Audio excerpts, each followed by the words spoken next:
ชายาประทานลมหายใจให้แก่เราทรงเลือกเราให้เป็นของพระองค์และรับใช้พระองค์เพียงผู้เดียวพระองค์ทรงไถ่เราพ้นจากบาปประทานชีวิตใหม่ให้แก่เราในยามที่เราล้าและอ่อนแรงพระองค์เองเคียงข้างเราเสมอนี่คือเหตุผลที่เราอยากสรรเสริญพระเจ้าเพราะพระองค์ทรงไถ่และเลือกเราไว้เพื่อเข้ามาสรรเสริญพระองค์ผู้เดียวพระนามพระองค์จะเป็นที่สรรเสริญตลอดไป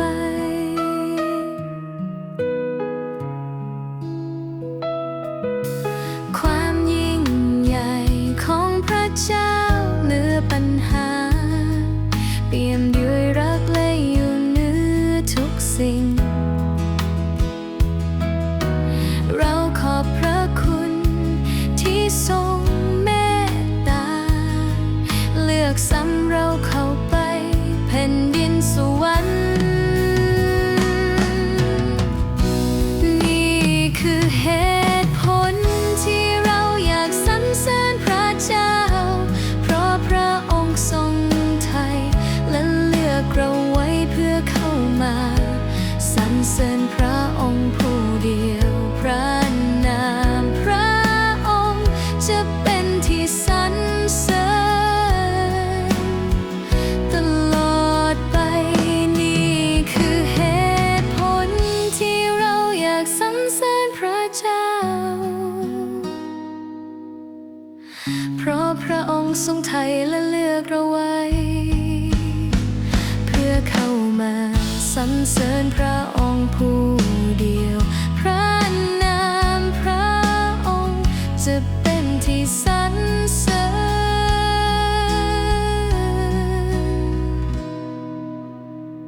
ตลอดไป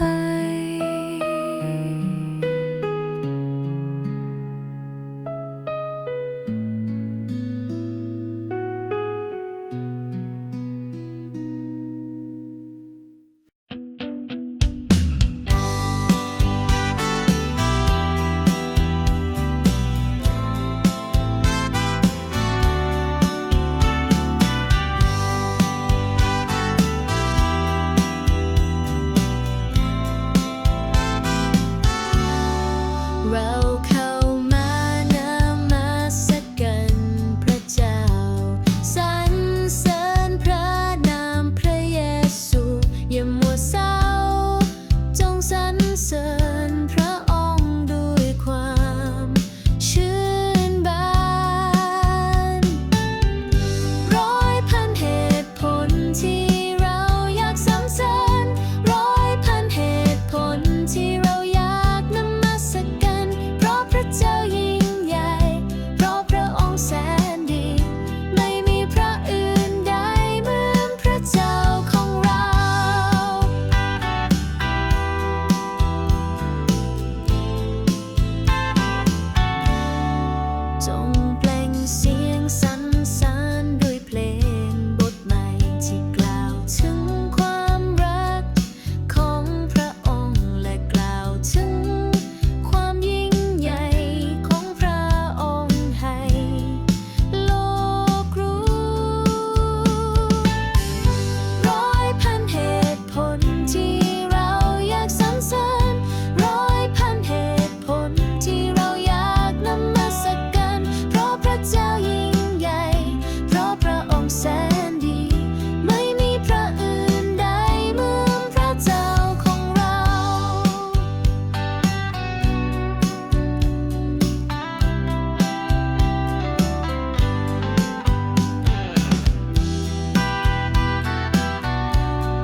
จงสรรเสริญพระเจ้า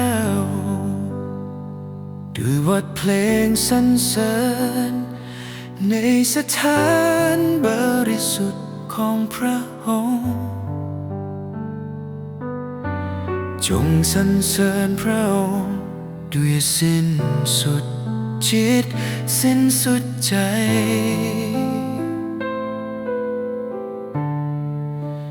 เราสรรเสริญพระเจ้าเพราะบรรดากิจการอันทรงอานุภาพของพระองค์ขอให้คำสรรเสริญแด่พระเจ้าอยู่ในปากของเราเรื่อยไปแม้โลกนี้สูญสิ้นมาลายไปแต่เราจะสรรเสริญพระเจ้าผู้ทรงพระชนเรื่อยไปแม้ท้องฟ้ามืดมิดแต่จิตเรายังจะสรรเสริญพระองค์ในพระนิเวศไปชั่วนิจนิรันดร์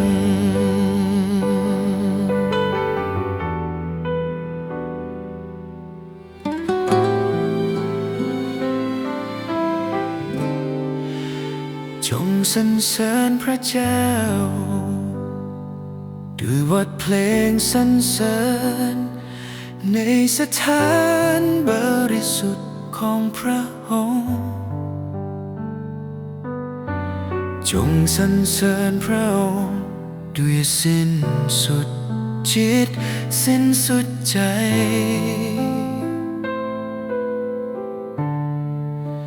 เราสรรเสริญพระเจ้าเพราะบรรดากิจการ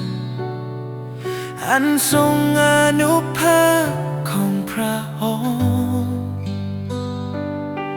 ขอให้คำสรรเสริญแด่พระเจ้าอยู่ในปากของเราเรื่อยไปแม้โลกนี้สูญสิ้นมาลายไปแต่เราจะสรรเสริญพระเจ้าผู้ทรงพระชนเรื่อยไปแม้ท้องฟ้ามืดมิดแต่จิตเรายังจะสรรเสริญพระองค์ในพระนิเวศไปชั่วนิจนิรันดร์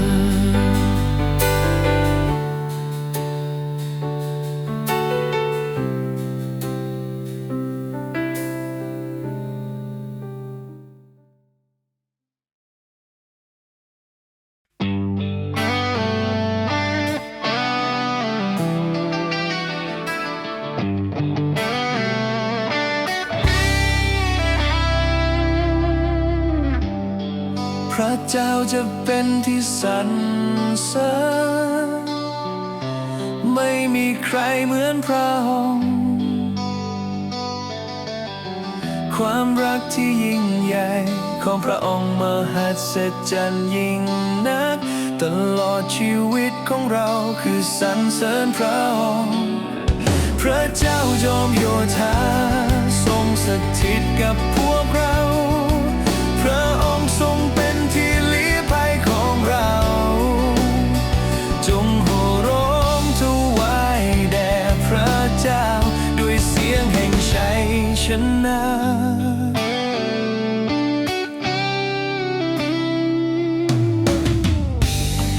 พระเจ้าทรงเป็นที่พักพิงเป็นที่ลี้ภัยเป็นแหล่งกำลังของเราทุกลมหายใจของเราคือสรรเสริญพระเจ้าพระองค์จะเป็นที่ยกย่องในแผ่นดินโลกพระเจ้าจอมโยธาทรงสถิตกับพวกเราพระองค์ทรงเป็นที่ลี้ภัยของเราจงโห่ร้องถวายแด่พระเจ้าด้วยเสียงแห่งชัยชนะ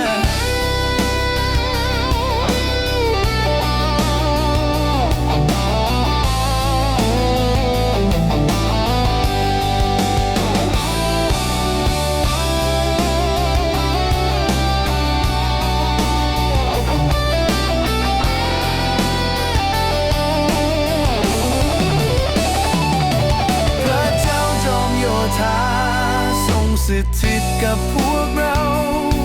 พระองค์ทรงเป็นที่ลี้ภัยของเราจงโห่ร้องถวายแด่พระเจ้าด้วยเสียงแห่งชัยชนะ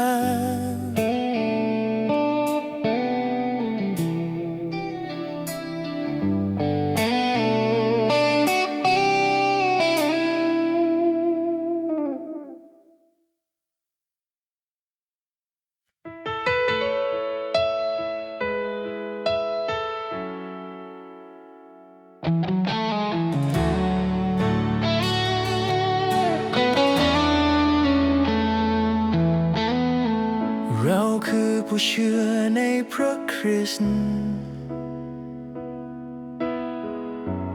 เราติดตามพระองค์ด้วยใจ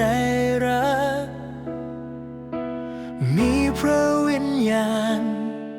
ผูกเราเข้าด้วยกันเรายึดมั่น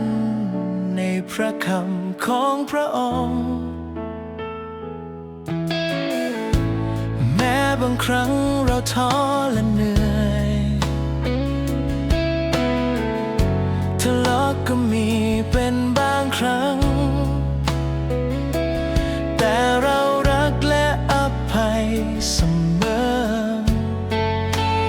ดังที่พระคริสต์ทรงรักและอภัยเราผู้เชื่อยุคสุดท้ายยืนหยัดในความเชื่อเราเป็นเกลือเป็นแสงสว่างของโลกเราติดตามพระคริสต์ยืนอยู่บนความจริงไม่หวั่นไหวต่อมารซาตานพระองค์ทรงสถิตเคียงข้างเราและยกเราขึ้นไว้บนปีกแห่งพระคุณเราจะบินไปเหมือนดังนกกินสี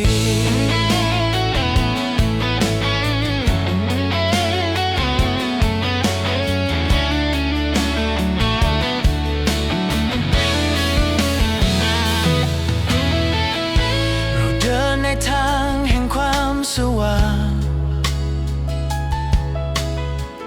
เป็นแสงนำทางคนที่หลงทางประกาศข่าวประเสริฐด้วยความรักให้โลกรู้ถึงพระผู้ช่วยของเราผู้เชื่อยุคสุดท้ายยืนหยัดในความเชื่อเราเป็นเกลือเป็นแสงสว่างของโลกเราติดตามพระคริสต์ยืนอยู่บนความจริงไม่หวั่นไหวต่อมารซาตานพระองค์ทรงสถิตเคียงข้างเราและยกเราขึ้นไว้บนปีกแห่งพระคุณเราจะบินไปเหมือนดังนกอินทรี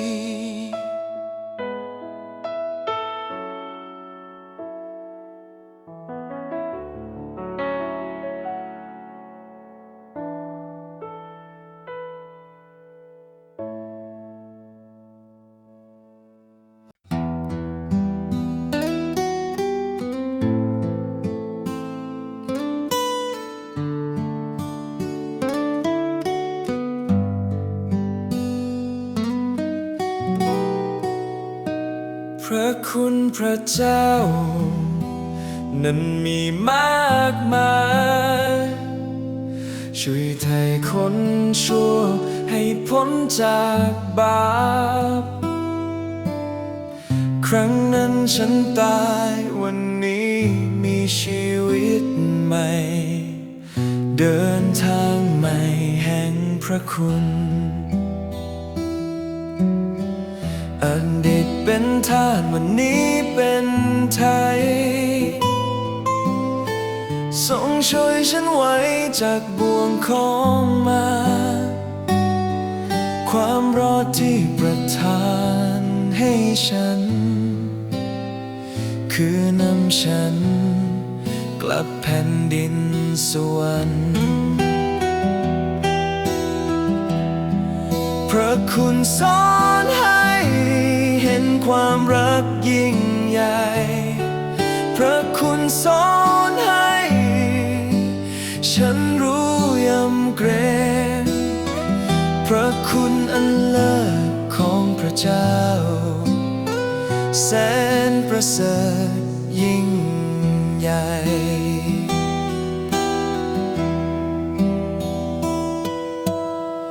พระเจ้าทรงรักฉันหมดใจพระคำสอนให้มีความหวังในยามที่ฉันจากโลกนี้ไปแผ่นดินสวรรค์คือบ้านใหม่ของฉันพระคุณสอนให้เห็นความรักยิ่งใหญ่พระคุณสอนให้ฉันรู้จักยำเกรงพระคุณอันเลิศที่มาจากพระเจ้าแสนประเสริฐยิ่งใหญ่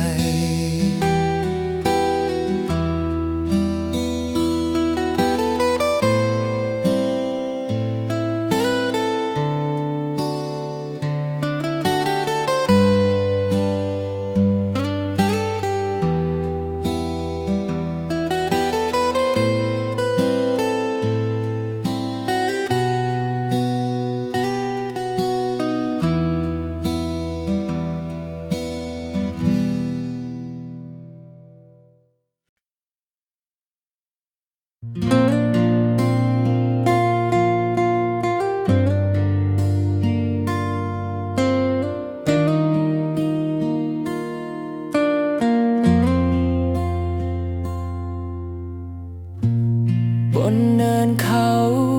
แห่งหนึ่งมีชายคนหนึ่งสิ้นพระชนที่นั่นเพราะช่วยฉันไว้คนมากมายกล่าวว่าเป็นโจรกับฉันเขาคือพระผู้ช่วยให้รอดฉันมีชีวิตได้อย่างไรฉันเป็นเช่นไรหากพระคริสต์ไม่ได้สิ้นพระชนนี่คือความรักของพระเจ้าพระบิดาทรงไถ่ฉันพ้นจากมารและเป็นไทยข้ารักไม้กางเขนเก่าๆยึดมันไม่เสื่อมคลายไม้กางเขนโบราณเตือนฉันให้ระลึกถึงโลหิตของพระคริสต์ลบล้างบาปของฉันจึงรักและแบกไม้กางเขนตลอดไป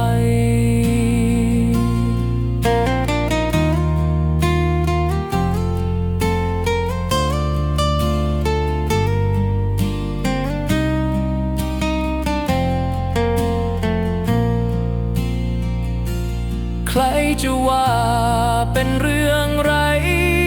สาระกับฉันไม้กางเขนฉันพบชีวิตใหม่ฉันจะรับใช้และติดตามพระคริสต์เพื่อทดแทนพระคุณ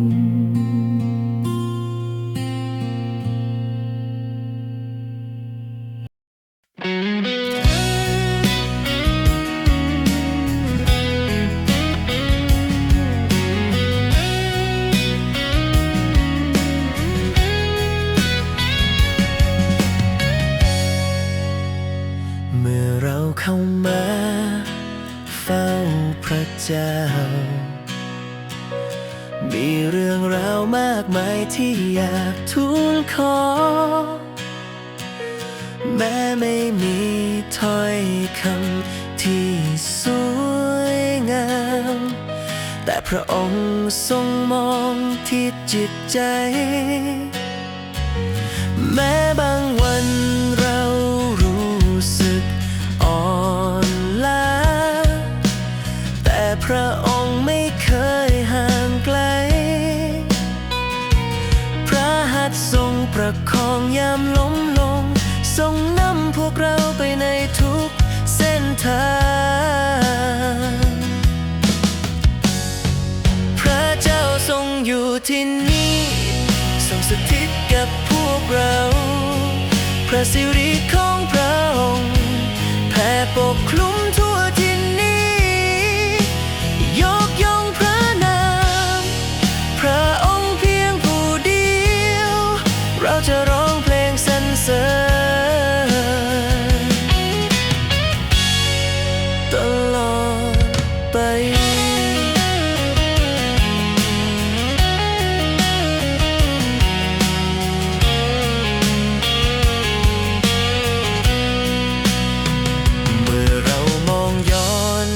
เส้นทางชีวิตพระเจ้าทรงนำเราทุกอย่างก้าวแม้กลางพายุ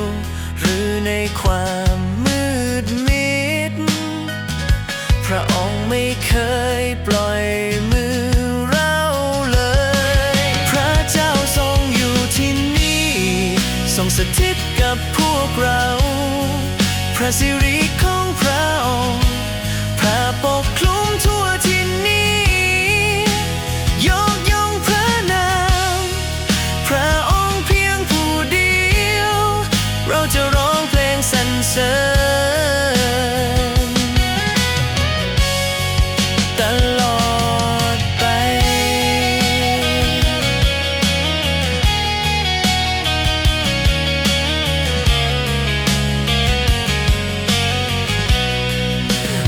ยกเสียงร้องสรรเสริญพระนามพระเจ้า